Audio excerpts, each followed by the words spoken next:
Mari kita berdoa. Bapa yang kekal, Allah kami yang hidup yang kami kenal dalam Kristus Yesus, saat ini kami kembali menaikkan sukacita dan syukur kami, karena Engkau Allah yang baik, Allah yang sudah menghimpunkan kami pada kesempatan pagi hari ini untuk berkumpul menaikkan puji-pujian kami, untuk mengangkat doa-doa kami, dan untuk mendengar akan suara kebenaran firman Tuhan.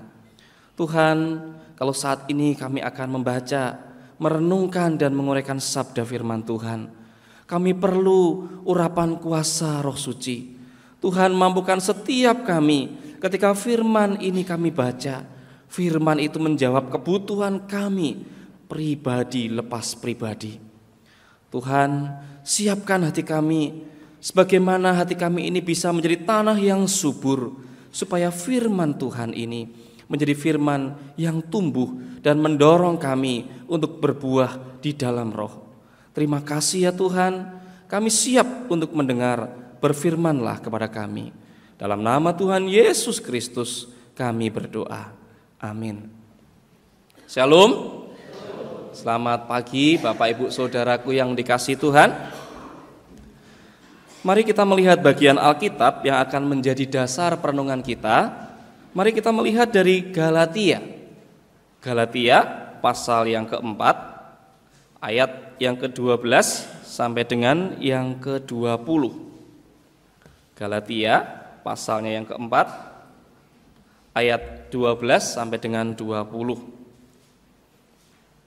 Mari kita membaca secara bertanggapan. Saya akan membaca bagian ayat yang genap. Bapak Ibu Saudara menyambut membaca dengan ayat-ayat berikutnya.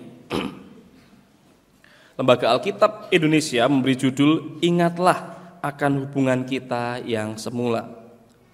Aku minta kepadamu saudara-saudara, jadilah sama seperti aku, sebab aku pun telah menjadi sama seperti kamu. Belum pernah kualami sesuatu yang tidak baik daripadamu.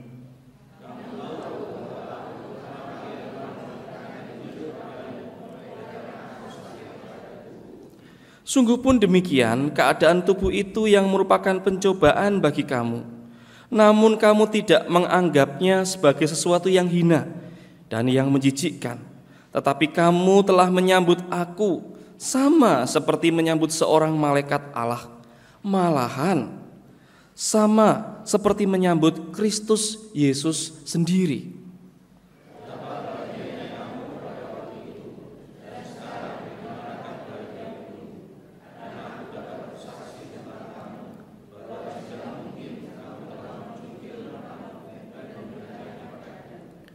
Apakah dengan mengatakan kebenaran kepadamu, aku telah menjadi musuhmu?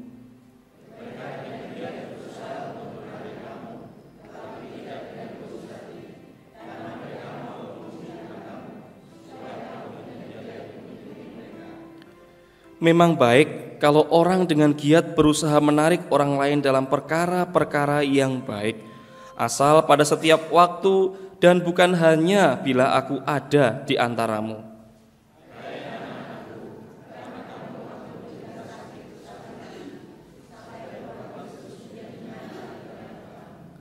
Betapa rinduku untuk berada di antara kamu pada saat ini dan dapat berbicara dengan suara yang lain, karena aku telah habis akal menghadapi kamu.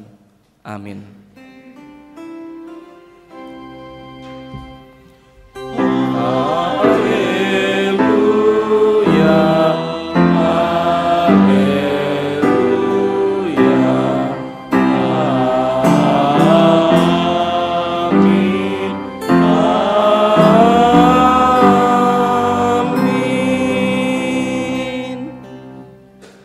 Bapak Ibu dan Saudaraku yang dikasihi Tuhan, hari ini saya diberikan kesempatan untuk menyampaikan tema kebenaran, otokritik atas kehidupan bergereja.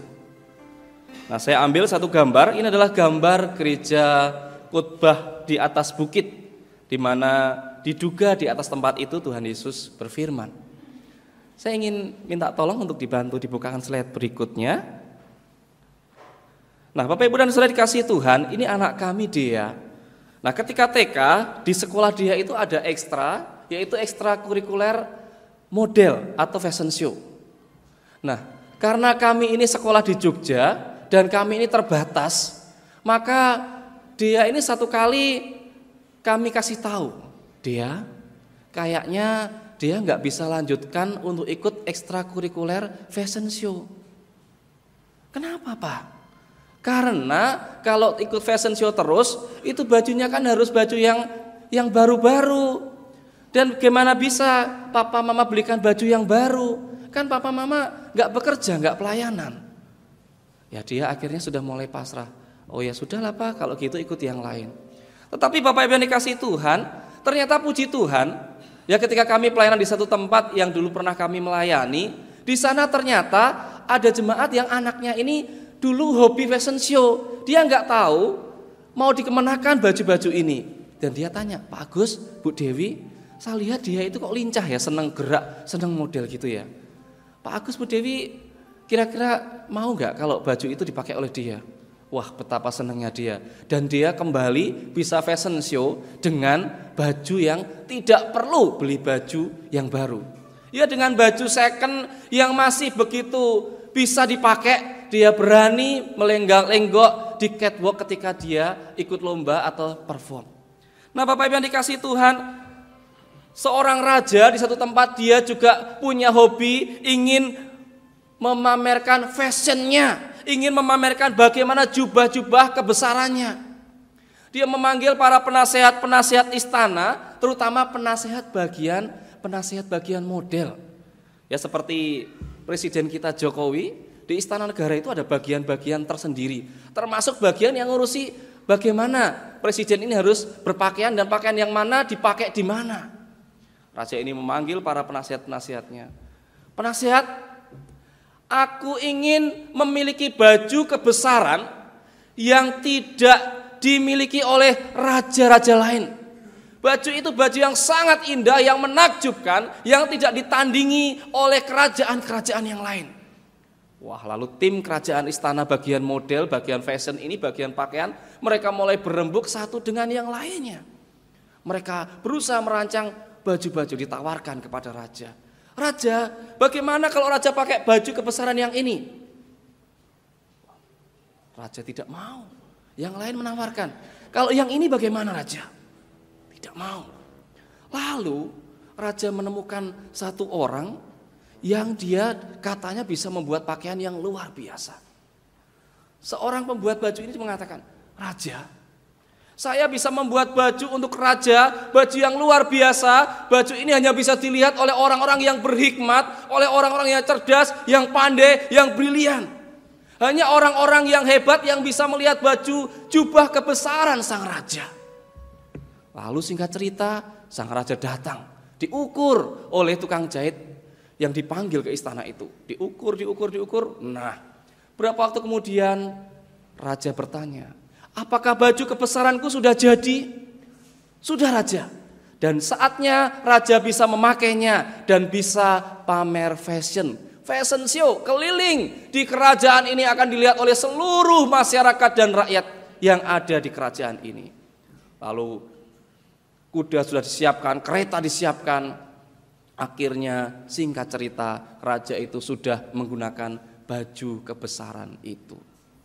Di tengah jalan orang-orang ketika melihat sang raja, apa yang terjadi? Mereka takjub, mereka melihat raja. Mereka bengong. Rajanya menggunakan pakaian yang luar biasa. Berjalan lagi, orang takjub, orang kaget. Lalu satu kali ketika raja terus berjalan dengan bangganya, seorang anak kecil yang dia tidak tahu apa-apa, dia nyeletuk, loh raja kok telanjang? Akhirnya apa yang terjadi? Raja itu dia memandang kepada dirinya, dia melihat, loh ternyata dia telanjang. Penasehat raja bagian model mengatakan, ada baju yang tidak bisa dilihat oleh orang lain, itu hanya bisa dilihat oleh orang yang punya hikmat dan kebajikan. Ternyata baju itu baju bohong-bohongan untuk membohongi sang raja. Dan penasehat raja, orang-orang yang lain mereka terdiam melihat kebohongan itu. Mereka tidak berani mengatakan kebenaran. tetapi mereka menyampaikan kebohongan.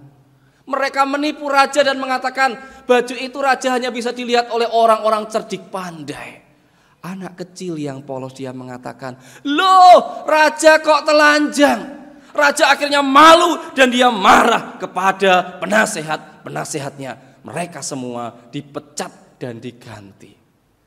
Bapak yang dikasih Tuhan, dari kisah ini kebenaran itu kadang-kadang membuat orang tidak nyaman. Dan kadang-kadang saya dan saudara itu lebih senang hidup di alam yang memompa diri kita menjadi seperti balon yang besar dan orang melihat, wah kita ini hebat. Kebenaran itu kadang-kadang bisa menyakitkan. Bisa dibuka bagian berikutnya? Bapak yang dikasih Tuhan, kebenaran itu juga bisa digambarkan seperti cermin. Cermin itu tidak pernah berbohong kepada saya dan Bapak Ibu Saudara. Cermin itu ketika kita mau berangkat ke gereja, ya, kita sisiran, kita yang ibu-ibu ya, sudah make up wajahnya bagaimana ya semuanya ya. Wah ini bedaknya sudah rata belum? Ini sudah alisnya sudah rapi belum? Kita perlu berkaca. Dan kaca cermin itu terutama cermin yang datar, bukan cermin yang lain. Dia menunjukkan diri kita apa adanya. Dia menelanjangi diri kita dan dia tidak membohongi kita. Dia menunjukkan, wah ini saya Agus, wajahnya rupawan. Wah bukan sombong ya, pede dikit lah nggak apa-apa. Dia juga memberitahu, loh ternyata ketika saya bercermin, wah ternyata rambut saya nggak rapi, perlu disisir lagi. Ternyata ada tadi waktu lewat di belakang ini kena kotoran di sini membekas, dibersihkan. Nah inilah cermin, ini yang digambarkan seperti kebenaran. Nah Paulus dia menyatakan satu dukungan, satu peringatan kepada jemaat-jemaat yang ada di Galatia. Tadi sudah dibacakan Pak Selamet. Orang-orang di Galatia yang dulu pernah dilayani Paulus ini, dilayani Rasul Tuhan ini, mereka mengalami satu kendala, yaitu berhadapan dengan ajaran-ajaran lain yang membawa mereka meninggalkan kebenaran dari Injil Yesus. Mereka ikut Injil-Injil yang lain. Mereka meninggalkan aletheia, yaitu kebenaran. Kalau kita berfokus kepada bagian firman Tuhan, di bagian Alkitab yang kita baca, di sini kita bisa melihat apakah dengan mengatakan kebenaran kepadamu, aku telah menjadi musuhmu. Paulus ingin mengatakan kepada mereka, kalau kita dalami bagian Alkitab dalam bahasa Yunaninya, kata aletheon ini menggunakan present aktif. Artinya apa? Artinya Paulus ini aktif terus mengatakan pada mereka, enggak henti-hentinya. Apakah kalau aku ini ngomong terus-menerus tentang kebenaran kepadamu, kamu menganggap aku ini musuhmu? Apakah itu yang terjadi? Bisa dibantu dibukakan bagian berikutnya lagi? Nah, Bapak Ibu dikasih Tuhan, ini bukan bintang film Korea, ya, tetapi dari Pati. Nah, kalau dilihat dari jarak jauh, foto yang sebelah kiri, ya nampaknya, wah begitulah Agus Suyanto. Tapi lihat, di zoom, di makin dekatnya. Nah, apa yang kelihatan? Kalau kita lihat makin dekat, loh, ternyata di wajahnya itu ada ireng-irengnya. Loh, ternyata ada bekas kukule. Bagaimana saya bisa melihat wajah saya kalau tidak ada alat bantu? Alat bantu di sini adalah kamera, menunjukkan pada saya. Tapi kalau saya sendiri melihat langsung, saya perlu cermin, saya perlu orang lain. Itulah perlu orang-orang di sekitar kita untuk membantu kita melihat siapa diri kita. Dan bagaimana saat ini saya dan Bapak Ibu ada. Next, bisa dibantu. Nah Bapak Ibu yang dikasihi Tuhan, inilah yang dialami oleh Paulus. Paulus pada waktu itu, ya di bagian bawah itu lukisan Paulus yang dilukis oleh pelukis terkenal Rembrandt. Paulus pada waktu itu melayani di Galatia yang ada lingkaran merahnya. Di daerah ini Paulus melayani orang-orang yang ada di sana. Dan beberapa orang-orang Yahudi dia percaya kepada Injil Kristus. Injil yang memerdekakan dari ikatan-ikatan hukum Taurat yang begitu kaku, yang begitu ketat, yang harus dilakukan satu demi satu. Paulus membawa Injil yang memerdekakan, yaitu Injil kasih karunia dari Kristus. Bahwa manusia itu diselamatkan bukan karena kemampuan dan kekuatan menjalani hukum, tetapi karena kasih karunia Allah. Kamu diselamatkan oleh iman. Itu bukan hasil usahamu, tetapi itu pekerjaan Allah di dalam Kristus Yesus. Inilah yang dilakukan Paulus kepada jemaat-jemaat di Galatia. Kalau kita lihat bagian ayat yang di bagian awal, ayat 12, bisa dibuka berikutnya, next. Nah, di sini kita melihat apa yang dikatakan Paulus. Di ayat 12 Paulus melihat jemaat Galatia yang dulu mereka memiliki good record, catatan yang begitu baik, yang luar biasa. Ketika penginjil Paulus ini masuk ke Galatia melayani mereka pada misi pekabaran Injilnya, yang pertama, apa yang terjadi? Paulus bukan seorang yang gagah, Paulus bukan seorang yang kuat, tetapi Bapak Ibu, Paulus ini dia sedang sakit-sakitan. Beberapa orang-orang yang mendalami Alkitab, pakar Alkitab, mereka menduga-duga, apakah Paulus ini sakit mata? Apakah Paulus ini sakit ayan? Apakah Paulus ini sakit malaria? Tetapi yang jelas di bagian Alkitab berikutnya, Paulus ini mengalami sakit penyakit yang begitu luar biasa, membuat dirinya ini gak nyaman, bahkan dikatakan itu menjijikkan. Inilah yang dialami oleh Paulus, dan di bagian Alkitab ini dijelaskan Paulus yang sakit, Paulus yang dianggap orang lain itu hina, tetapi jemaat Galatia menyambutnya dengan begitu luar biasa. Bagaimana dikatakan luar biasa? Jemaat Galatia ini tidak menganggap hina kondisi Paulus yang sakit-sakitan. Jemaat Galatia ini tidak menganggap Paulus ini orang yang menjijikkan. Dia disambut begitu luar biasa. Bahkan di dalam kurung saya tulis bahwa orang-orang di Galatia tidak meludahi Paulus. Nah, di bagian ini kalau kita melihat di ayat yang ke-14 ya, kita melihat bahwa orang Galatia ini tidak menganggapnya sebagai sesuatu yang hina dan yang menjijikkan. Kalau kita lihat di bahasa Alkitab dalam bahasa Yunaninya, di sana lebih dekat dikatakan, kamu tidak meludahi aku. Kalau dugaannya Paulus mengalami sakit ayan, pada waktu itu berkembang pemikiran orang yang, kalau kita ketemu orang yang sakit ayan, orang harus meludah. Supaya apa? Supaya roh-roh dikatakan, roh jahat itu tidak masuk ke dalam dirinya dan roh itu terusir dari orang itu. Tapi hal itu tidak dilakukan jemaat Galatia kepada Paulus. Mereka menyambut Paulus dengan begitu bahagia, antusias, dengan penuh kasih mesra. Inilah respon jemaat Galatia, Bapak Ibu Saudara. Mereka begitu hangat, mereka begitu luar biasa menyambut Paulus, membawa Injil Kristus yang memerdekakan mereka dari perbudakan dan dari ikatan-ikatan hukum Taurat. Mereka begitu bahagia, ayat 15.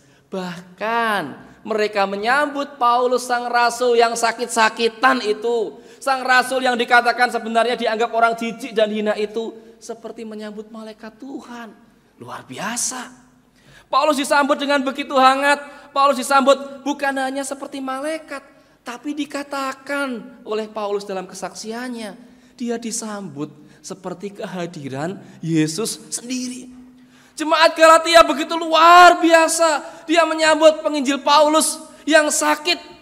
Siapa sih yang mau menyambut pelayan Tuhan yang sakit-sakitan? Gak iso popo. Apalagi dikatakan sakitnya ini menjijikkan. Nanti kan mereka bisa malu. Tetapi tidak dengan jemaat Galatia.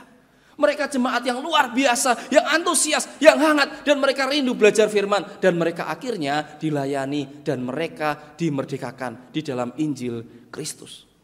Mari kita lihat bagian berikutnya. Nah, tetapi setelah Paulus melayani dan sekian lama, ternyata ada pelayan-pelayan yang lain datang ke sana. Pelayan-pelayan ini adalah bukan pelayan pekabar Injil Kristus, tetapi mereka yang berusaha kembali ingin melakukan Yahudisasi. Mereka ingin agar orang-orang ini kembali kepada ikatan Taurat. Karena bagi mereka Taurat yaitu menganggap anak cucu Abraham itu secara garis keturunan, dan menganggap bahwa orang itu hanya diselamatkan kalau dia melakukan hukum demi hukum yang ada di dalam kitab-kitab yaitu Perjanjian Lama dan Taurat. Itulah yang bisa diselamatkan. Inilah yang dilakukan oleh guru-guru dan rabi Yahudi.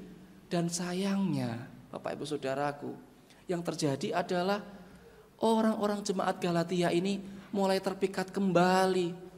Mereka meragukan bagaimana Injil Kristus yang diberikan sebagai anugerah cuma-cuma itu.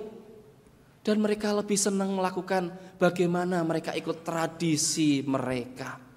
Tradisi telah menarik kembali mereka kepada kehidupan mereka yang lama. Mereka berpaling dari Injil yang dimerdekakan kembali kepada dalam tanda petik Injil-Injil lain yang membuat mereka hidup di bawah kuasa Taurat. Yang di mana orang mengatakan bahwa Taurat di dalam kehidupan Yahudi ini orang harus menjadi bagian untuk diselamatkan terjadi Yahudi dan jadi proselit, yaitu diadopsi menjadi orang-orang Yahudi. Ketika orang-orang ini sudah berpaling daripada Injil Kristus, apa yang terjadi? Ternyata mereka bukan hanya tidak senang dengan kebenaran Injil Kristus, mereka malah memusuhi Paulus. Inilah yang terjadi Bapak Ibu Saudara. Satu hal yang sangat tragis, satu hal yang sangat tidak membuat hati Paulus ini sedih. Dan inilah yang diulang-ulang, yang saya ingin mengulang dalam bagian ini ayat ke-16. Paulus menegaskan, Paulus ingin menasihati mereka kembali. Dan di bagian ayat yang bagian terakhir dikatakan bahwa Paulus ini dia begitu rindu untuk melayani mereka. Dan dia rasanya ini seperti sakit bersalin. Artinya apa? Dia yang sudah di dalam Kristus melahirkan baru orang-orang Galatia. Dia ini bergumul bagaimana untuk orang Galatia ini bisa lahir kembali, datang pada Kristus. Paulus mengatakan, apakah dengan mengatakan kebenaran, aku menjadi musuhmu? Bapak Ibu yang dikasihi Tuhan, next bisa dibantu dibuka kembali. Kebenaran memang bukan menjadi barang yang selalu mengenakkan di dalam diri kita. Kalau gereja di Galatia, kita melihat mereka telah kehilangan pegangan kebenaran. Mereka lebih suka akan hal-hal yang disampaikan dengan hukum-hukum. Mereka lebih suka bujuk rayu yang palsu daripada Injil Kristus yang benar. Mereka lebih suka untuk menghambakan diri mereka pada syariat Taurat daripada memegang Kristus dan berjalan dalam Injilnya. Mereka akhirnya memusuhi dan memusuhi Paulus. Bapak yang dikasihi Tuhan, inilah yang terjadi. Kebenaran sekali lagi bisa menjadi hal yang membuat kita begitu benci. Kenapa kadang orang benci kebenaran? Next bisa dibantu. Bapak yang dikasihi Tuhan, kebenaran itu menjadi catatan yang kadang menunjukkan diri kita. Kalau yang ditunjukkan kebenaran itu adalah hal yang indah. Pak Agus, kamu ganteng. Terima kasih. Pak Agus, kamu hebat. Terima kasih. Tapi yang dikatakan, Pak Agus, kamu ini loh, kamu itu tidak baik. Pak Agus, kamu itu kurang semangat. Pak Agus, kamu mau lebih semangat lagi. Kamu lebih banyak aktif lagi. Kadang-kadang nasihat, kritik itu membuat kita menjadi gak enak. Rasanya apa? Rasanya kuping ini loh jadi pedes. Karena apa? Karena kita terbiasa memposisikan diri kita. Kita harus tampil serba prima. Kita harus tampil serba utuh. Karena itu ketika ada masukan dari orang lain, ketika ada kebenaran yang disampaikan, kadang kita menjadi tidak senang. Dan bukan hanya itu, orang lain yang menyampaikan kebenaran, kita anggap dia itu memusuhi kita. Kenapa? Karena dia sudah menjurus, karena dia sudah menusuk kepada bagian yang paling lemah dalam diri kita. Bapak yang dikasihi Tuhan, Paulus berjuang untuk terus mendukung jemaat-jemaat yang ada di Galilea, di Galatia maksud saya. Bapak yang dikasihi Tuhan, Paulus dia merasa sedih bahwa mereka yang begitu bahagia menyambut kebenaran, sekarang mereka berpaling dari kebenaran itu, mereka meninggalkan kebenaran itu. Bapak yang dikasihi Tuhan, kalau kita bercermin pada diri kita sendiri masing-masing, di dalam keluarga, di dalam persekutuan jemaat, di dalam kehidupan kita di tengah-tengah masyarakat kita, mari kita merefleksikan diri kita. Ketika ada orang-orang yang memberikan masukan, ketika ada firman Tuhan yang disampaikan, wah ini Pak Agus nyindir aku ini. Wah kalau udah firmannya, wah saya disindir ini. Wah ini dia tidak senang dengan aku, tak musuhi aja. Bapak yang dikasihi Tuhan, kalau ada saudara-saudara seiman yang berikan masukan, dia bisa dipakai Tuhan menjadi cermin untuk memperlihatkan diri kita apa adanya. Asalkan masukan dan kritik itu bukan kritik yang menjatuhkan, tapi kritik yang membangun. Gereja kita bersama-sama, kita perlu bersama-sama bergandengan tangan. Saya dan Bapak Ibu saling menjadi cermin satu dengan yang lainnya. Karena apa? Karena kita tidak bisa melihat diri kita sendiri. Kita perlu orang lain, kita perlu kebenaran untuk menolong kita. Bapak Ibu yang dikasihi Tuhan, saya ingin tanya, siapa yang bisa melihat alisnya sendiri? Ayo coba. Ada yang bisa melihat alisnya sendiri? Ada enggak? Loh, coba mari yang punya kekuatan luar biasa. Ada? Saya juga enggak bisa Bapak Ibu. Kenapa? Itulah yang sudah Tuhan rancang dalam diri kita. Ya kadang-kadang mata kita semua bisa melihat sesuatu yang jauh di sana. Kita bisa lihat dengan jelas. Apalagi kalau lihat orang lain. Wah, orang itu. Nah, dia gini. Orang itu. Nah, wah dia gini. Tapi coba lihat alis kita sendiri. Kita nggak tahu kadang-kadang. Wah, ternyata ada yang nggak beres di sini.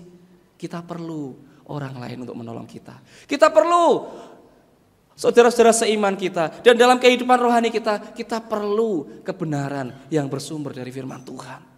Inilah dalam kehidupan kita, inilah hal yang perlu kita kembangkan Bapak Ibu. Bapak Ibu yang dikasihi Tuhan, kalau kita membaca dalam produk-produk yang dipasarkan pada saat ini, coba perhatikan di bagian bawah ada gambar telepon. Ya, tulisannya customer service. Ada tulisan di sana, ya bisa dibuka next.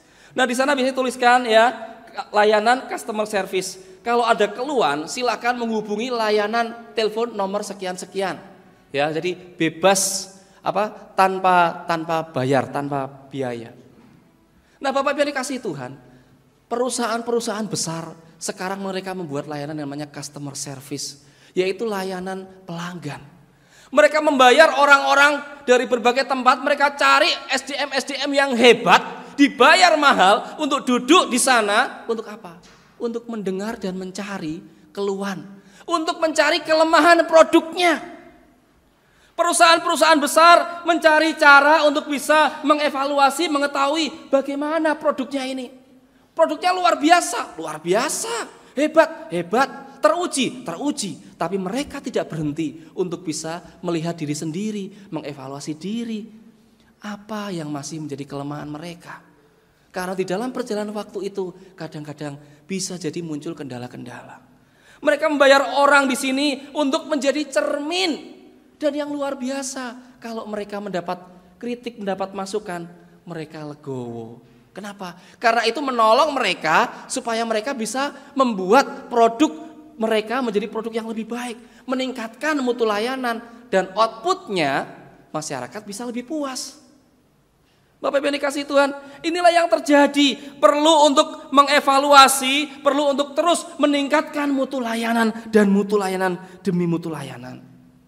Yang menjadi pertanyaan, bagaimana dengan kehidupan saya, kehidupan saudara, kehidupan persekutuan kita di gereja GKMI Jepara ini? Sudahkah kita berani dan belajar menyambut kebenaran, menyambut apa yang disampaikan oleh orang lain untuk boleh menolong diri kita, gereja kita menjadi lebih baik lagi? Ataukah kita merasa, mohon maaf karena saya baru ya, mungkin saya belum tahu banyak. Wah, GKMI Jepara ini sudah luar biasa, sudah 80 tahun lebih Tuhan pakai dan hebat. Saya melihat hal itu.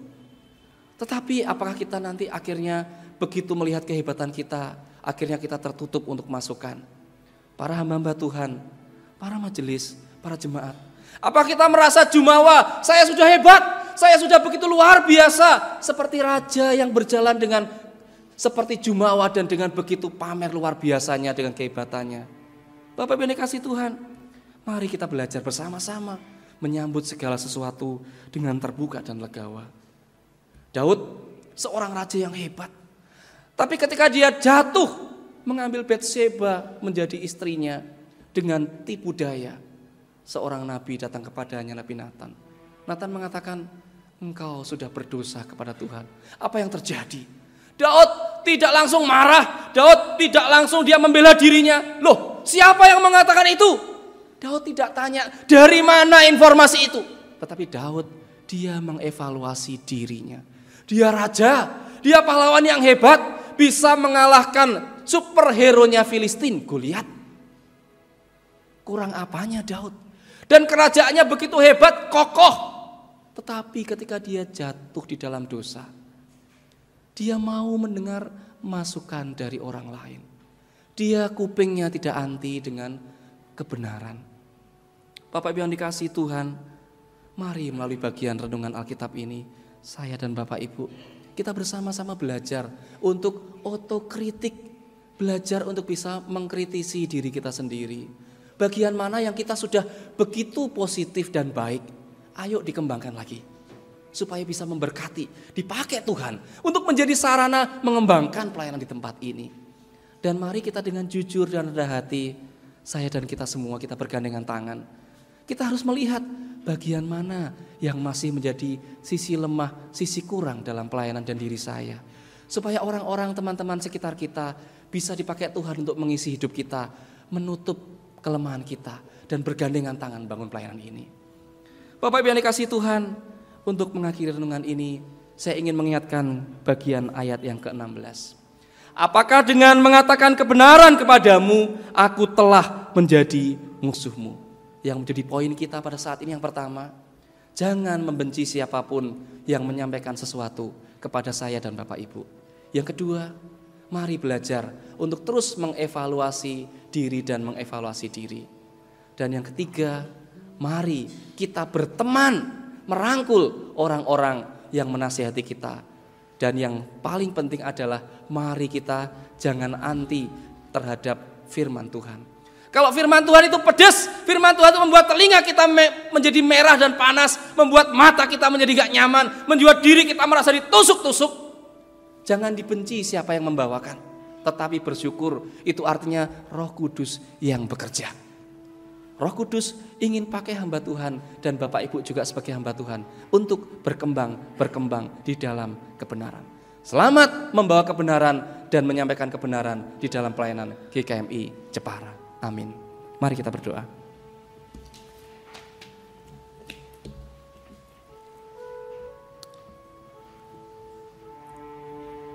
Bapak yang dikasihi Tuhan, mari kita bersama-sama belajar melakukan otokritik. Kita bukan hanya mengkritik bagaimana melihat kelemahan-kelemahan orang lain. Kita bukan hanya menelanjangi orang lain sampai begitu habis tidak ada bagian yang bisa melindunginya. Mari saya dan Bapak Ibu belajar datang di hadapan Tuhan. Kita belajar untuk pelan-pelan berani menelanjangi diri sendiri. Tidak nyaman, tidak mengenakkan. Tetapi kalau kita mau belajar di dalam Kristus, kita belajar punya telinga yang mau mendengar, kita belajar memiliki mata yang mau untuk melihat, maka saya dan Bapak Ibu bisa dibangun bersama-sama. Saya dan Bapak Ibu setiap kita punya kelemahan kita masing-masing. Jangan malu dengan kelemahan itu. Dan jangan merasa risih kalau ada orang lain yang ingin dipakai Tuhan untuk membantu menutup kelemahan kita. Karena sesungguhnya Tuhan hadirkan GKMI Jepara persekutuan ini untuk mengembangkan pelayanan kita bersama-sama. Dan ingin membangun kita menjadi pribadi yang lebih kokoh, menjadi pribadi yang lebih solid. Bapa di surga, kami bersyukur ya Tuhan, karena Engkau menolong kami untuk kembali melihat bagaimana jemaat Galatia. Jemaat yang dulu begitu luar biasa mengasihi firman Tuhan. Jemaat yang dulu begitu luar biasa cinta akan kebenaran.